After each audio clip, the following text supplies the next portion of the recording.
20 years from now, there's like, just think about like a scene, right? It's like somebody's watching TV, they see commercials 20 years later, and let's say maybe they see like, like the mesothelioma, like, you might be entitled, you know what I'm Yeah. saying? Like, did you smoke these terpenes at this time at this place? You might be entitled to, some money, even though if you got cancer from it or something like that. It's an interesting conversation. Like, who does that fall back on? Does it fall back on the terpene company that manufactured the terpenes? Yeah. Does it come back to the cannabis company that grew it? Does it come back to the person that applied it?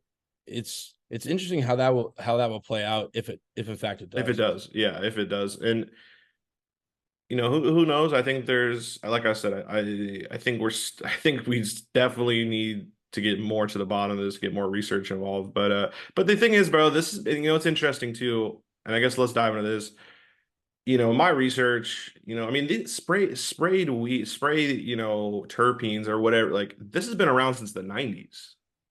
Yeah, Like, right? If just I'm not the correct. infusion part. It's the spray part. The spray Definitely. part. Yeah. Yeah, like and it's been utilized, for a while to like, for folks that have some mids that can't get sold at a certain price, spray it up, you know, and there potentially go. But now that it's hit kind of the mainstream, now that we have the internet, now that, you know, it's become its own like, skew, it's gotten a lot more attention. I In think one of the turn, biggest fallacies are if you actually go in the comments and you read all these things that people mm, put, it's like grow better weed. Don't like you're spraying boof, you're infusing boof.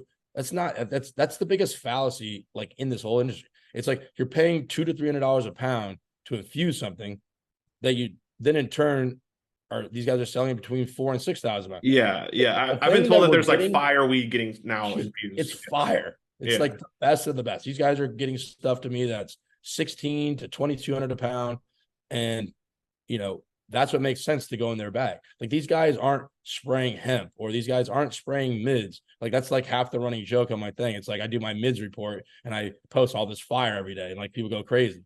Like, Yeah. oh, that's boof, that's this, that's it's just it's It, like a it is a hamster wheel. fallacy. It is a fallacy, I would say, because like, I learned that, through my interviews with different people, like, like BZ and other folks, but like, you know, the fact that now people are taking fireweed at like, let's say, yeah, 18, between the 17 and 25 range, and they're now, going to someone like you, getting that infused for, I don't, how much would you charge them if you don't mind me asking, We charge anywhere from 150 based on volume all the way up to 300 based on like so yeah, and so then they the do, sliding scale. yeah, so 300, let's just say at the top of the scale, so that's 2,800, let's say the most for, a fire pound, and then you go and triple it up almost. I mean, it financially makes a lot of sense, obviously. Yeah, and like these guys, these legacy guys talk about, it's that we're ruining the culture and we're doing this. It all comes back to a culture thing. Well, if you have any business, any segment of business, if you create a profitability scale anywhere in there, people are going to exploit that and they're going to figure it out. Like it's not it's not a culture thing to me. It's a business decision for me. Like Yeah. I don't want to sell weed anymore. I'm tired of selling weed. I've sold weed for 30 years. I'm ready for the other side. And it's like this is part of evolving within the business. I mean, I evolved from trafficking it from Canada to here. Then that kind of went away. Then it was like going to Humboldt to come here. And now I feel all the best weed is here in LA. I don't have to go anywhere. And then it became legal. And then there's no money in it. It's like there's no difference. You make more money selling avocados than you do weed. Yeah. And the Yeah. time and the complaining, it's just like now people bring me the flower they've already bought, they're already happy with. They pick the flavors that make them happy and they leave happy. Like I don't deal with any of the bullshit that I did, as someone that sold weed for a living. Yeah. No, 100%. You're obviously a seasoned vet, and I mean, just the amount of bullshit. Yeah. I mean, it's it's But then the tiring. people It that go tires on you that go out. It on really tires you out as a person, it like, dude, does. it Yeah. really does. And I'm sure you can obviously speak to that shit, for being, so long in the game. And it's funny, you go read all these comments like, yo, this is some new guy, some loser, never been to prison, never did shit, hasn't earned his stripes in this game. I've been in this game since '92. I've been to prison for 8 years for weed.